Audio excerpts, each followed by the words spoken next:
your scrape is where they're at. Their horning's where they've been. Like their rubs is where they've been. Oh, that's good. Their scrapes is where they're going to be. You have a small, say a 2 or 3 year old come through, check that scrape, and he pees in it. You better be waiting on him because old boy's coming through. You know, dude, I put that right up there where it's like if you have a hot doe that comes through the woods, she's like acting funny, wagging her tail. There's like a spike dogging her or something. It's like if you know that doe's an estrus, like get comfortable. Yeah. Like you better sit there. It may be maybe 3 hours from now. Yeah. But that deer's coming through there. And it may be dark tonight after you leave, but that deer is going to come through there. And I put that up there like a doe peeing in a scrape, like right there around the rut. I put that right up there with just a straight up estrus doe coming through. Like, because it is as consistent as I've ever gotten anything, either on camera or just actually sitting there and hunting it. Yep. Like it's super, super consistent. What is your overall thoughts on the wind in general, whether it's them moving with the wind or bedding with the wind? What are your thoughts on how deer I hunt use scrapes the hard. That's the majority of what I kill my deer on. I'd say 75% to 80% of my deer kill on scrapes. So my wind is crucial. I mean, my wind that's my make or break. Are the scrapes and the scrape hunting, is that more a function of you're in the right terrain feature and the scrape is there, or you're like seeking out those scrapes specifically?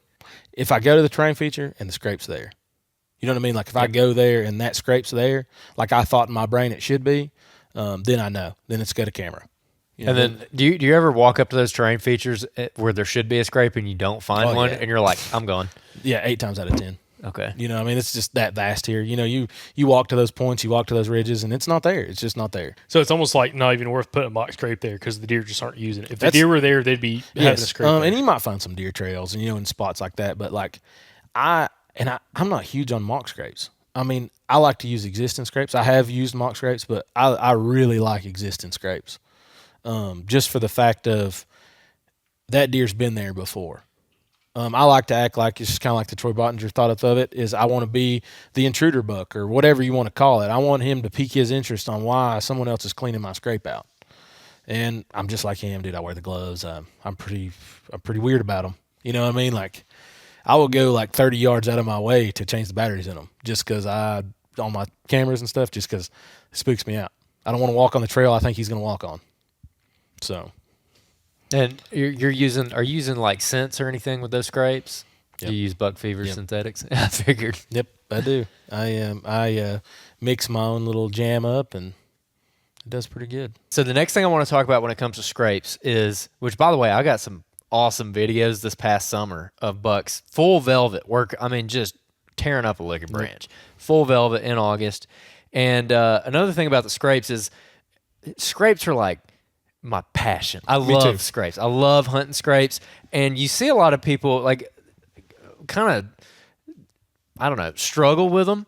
And they're like, oh yeah, you'll find those scrapes. You can hunt them, but you're never going to kill a deer on it. I'm like, I've killed several on scrapes. And I'm sure you have too. So explain the difference between a scrape that like a killing scrape and all those other scrapes that you see in the woods. Because there's a big difference. Terrain features are huge. 100% terrain features are huge on that scrape. But there are testosterone-born scrapes. And those testosterone-born scrapes are the ones where it may not even have a licking limb. You know, they may have just raked a tree and scraped a spot out and peed in it. You can smell it. You know what I mean?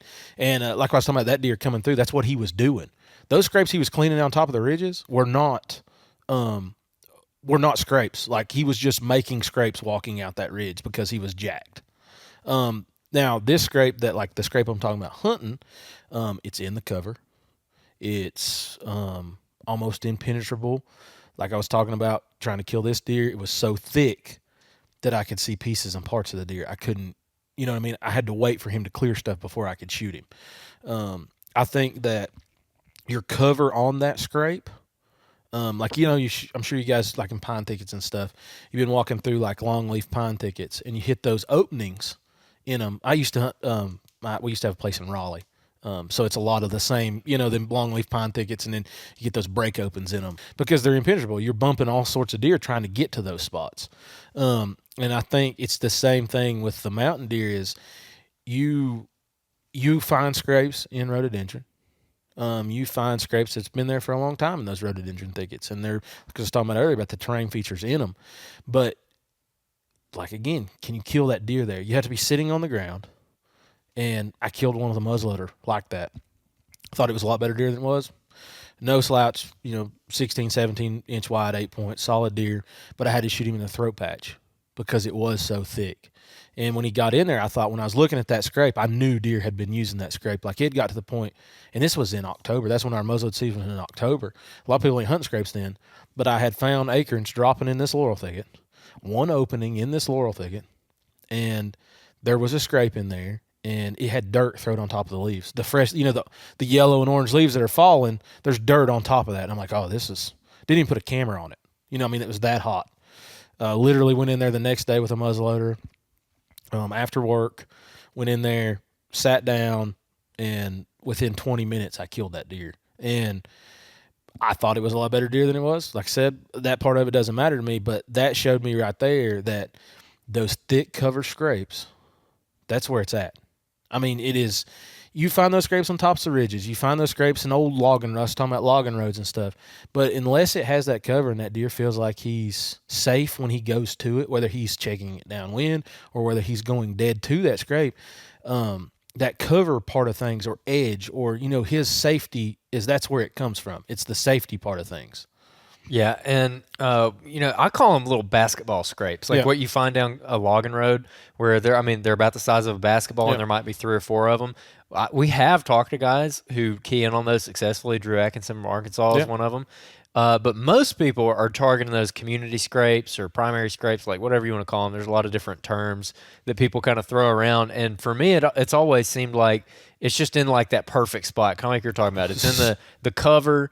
It's near where all the deer are coming through. It's usually where a lot of deer are coming through, or it's kind of like a juncture between 2 areas. And you can put cameras on those and get excellent buck inventory. Oh yeah, 100%. And a lot of times, like if you do that, and we was talking about in the summertime, it may be places that you can't even really hunt. It's not plausible. There's no trees. It's in the middle of a clear cut, and it's just unplausible to hunt. There is no place to climb a tree. There is no place to put a ground blind, whatever. But it's still, you can inventory everything out of that. You know what I mean? Like just because you're hunting on the edge of it, your bucks are still using that in the clear cut. When it comes to finding those scrapes, you mentioned you want to find them in that thick cover. You want to find them on those terrain features. Yep. What about examining the scrape itself? Might tell you that this is a scrape you want to hunt. Like if it is in a terrain feature and it is in that thick cover, but it's like this big, it's like, the size of a basketball. It's got one licking branch. What does that tell you versus if it's like you mentioned earlier, the size of this kitchen table? There's a community there somewhere. Okay. I've found that a lot of these testosterone-born scrapes are in adjacent somewhere. It may be like up here. It's so vast. It may be 400 yards from there. It may be 150 yards from there. But if you find those testosterone-born scrapes, that scrape's there somewhere. You know what I mean? And it may be within 50 yards of where you're at. But that scrape, that's your killing scrape, your community scrape, historical scrape, whatever you want to call it, it's there somewhere. And like you was talking about looking in the scrape, I'm looking for multiple licking limbs.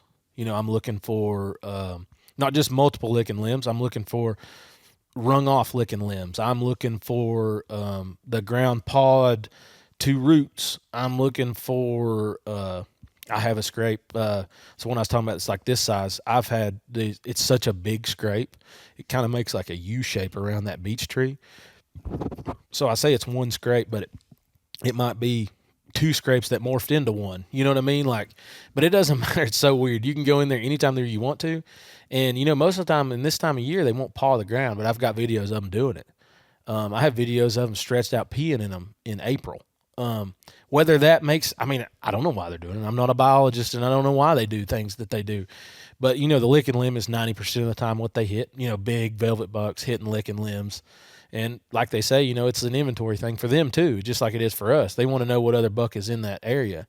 But it's funny to me, like you're talking about scrapes, it's funny to me when a mature deer hits that scrape, what the other deer do. They become like, you're still getting pictures of them, but they're not back in the scrape. They're on like the upper end of it, or they're on the lower end of it. I love the whole scrape talk, and I think it's so applicable for people that don't have confidence in and around scrapes and not knowing what they're looking for, because that's one thing that I guess, growing up, scrapes were one of those things that it was cool to find, but like I hunted with my uncles. My dad doesn't hunt. It's all my mother's brothers that hunted.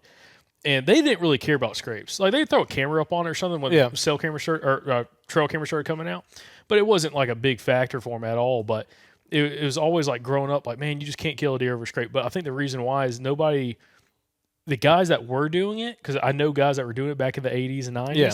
they weren't talking about it a whole bunch. My dad. Yeah. This was always his words of wise was, your scrape is where they're at. Their horning's where they've been. Like their rubs is where they've been. Oh, that's good. Their scrapes is where they're going to be. You know, and Dad was always an adage on that. And whether my dad knew what he was doing, I knew he knows in his brain of what he was doing. Dad's really good. We talked about this. He's a good deer hunter, and he's a solid woodsman, and I think that makes him a better deer hunter. But he didn't really scientifically think like we're talking about it right now. He didn't think about it like that. He was like, I've killed deer for the last, 25 years. And see, my granddad didn't deer hunt. And so he bear hunted. He was a houndsman and a coon hunter, and he killed a handful of deer, but he never killed any big deer. He didn't think about it. But my dad, that's what my dad said. He was like, I'm going to figure out how to kill these deer. So he taught himself all this stuff. You know what I mean? All the stuff that I'm relaying messages on to you, it's my dad's brainchild. I just grew on what he figured out early in life. Everybody hunted in Georgia. If you're from Macon County, everybody used to hunt in Georgia. Everybody had a lease in Georgia. Everybody had property hunted in Georgia. Everybody hunted up here. And back then, in the late 70s, there wasn't as many deer here. You know what I mean? You think about it. There's not many deer here now, but there really wasn't any deer here then. You know what I mean? And my dad has a 9-point down there that's like killed it in 1970. It was like 79 or something. I can't remember exactly what the year was, but he was like a senior in high school. And it was like 19 inches wide. It's got little spindly horns, but it's like just this big. And in the mount, you know how they look when they're that old. But that face is like the hide is just white on the face, and the rest of the body's like, so you can tell it's been an old deer. But that's what he said. He learned that those scrapes early on, and nobody else was hunting. He was like, oh, you can't kill no deer. They do all that of a night. They do all that of a night. And Dad was just like, okay. Well, then he started laying deer out, and everybody's like, well, what are you doing?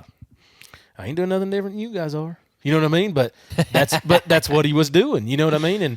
And he didn't let that. Now, the scrapes had the cat out of the bag. But like you said, though, you don't know what scrape's a good scrape and what's a bad scrape until you hunt them. And I've hunted scrapes that I thought were good scrapes, like especially in Ohio.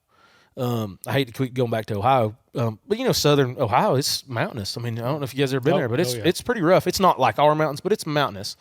But some scrapes up there that I'm thinking like, dude, I would just crush deer on at home on this scrape. It's not a good scrape until you find one up there that's just the craziest thing you've ever seen. 12 in your feet life. wide. Yeah, dude. I mean, it's terrible. You wind it from 100 yards. Yes. You're like smelling like there's a scrape. Something's dead, and it's actually a scrape. You know what I mean? Like that's just the way it is. But it like I said though, it's the deer density thing, man. And I think that scrape pulls those bucks into a spot where it's a focal point of where they're going to check. So we had a guy we interviewed from Oklahoma, and he talked about in flatland that the scrape, because he's a big scrape hunter out there, he's like, that is your pinch point, your funnel. He's like, in these wide open landscapes where it's all flat, complete opposite of up here, that is a focal point those deer are coming to and going around. See, it's kind of the same thing here, though, too. Like you was talking about it being a desert.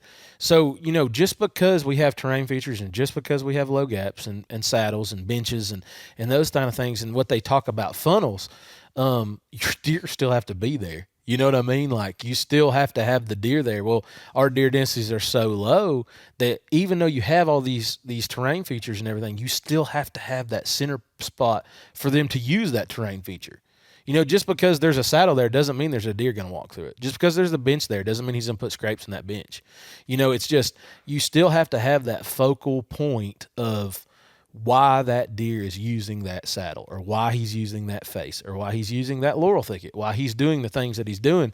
You still have to have that. And it's the same like he's talking Oklahoma. I mean, he don't have any terrain features. No.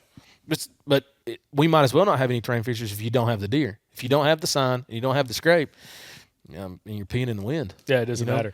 No, and that's the interesting thing about scrapes, because like some of our best scrapes that had cameras on for the last few years, it is in surrounded by doe bedding, thick faces of ridges, and it is one of those scrapes that like you can't see the scrape until you are 10 yards from it, but they're 12 feet wide. Oh yeah, They're dude. huge. Yeah. And it's one of those things that like this year when I went in there turkey hunted, and I found a shed of a buck that we did not have on camera.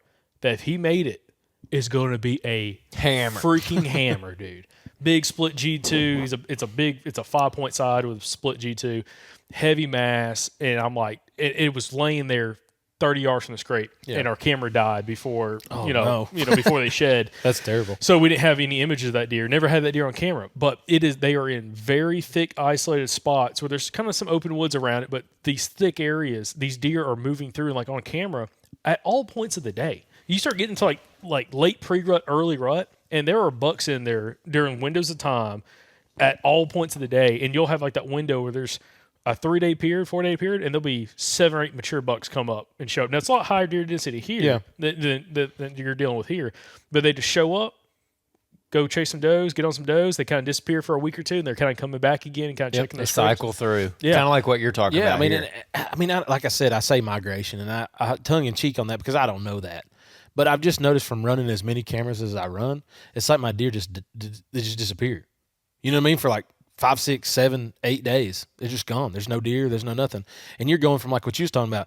Like I've had spans in the mountains where on a cell camera, I'm just bang, bang, bang every night, every morning. I'm getting at least one mature buck, every 3 days. And it might be a different mature buck. It might be the same mature buck.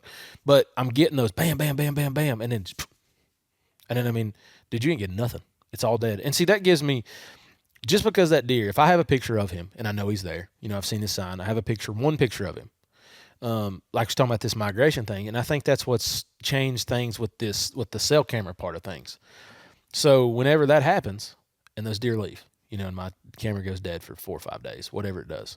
Get ready to go in there. Whenever I see a doe or something or spike, a basket rack show up, I'm like, oh, dude, my deer's back, and I'm shucking as hard as I can. I'm going to hunt as many days in a row. And like I said, may not kill him. You know what I mean? And I may not.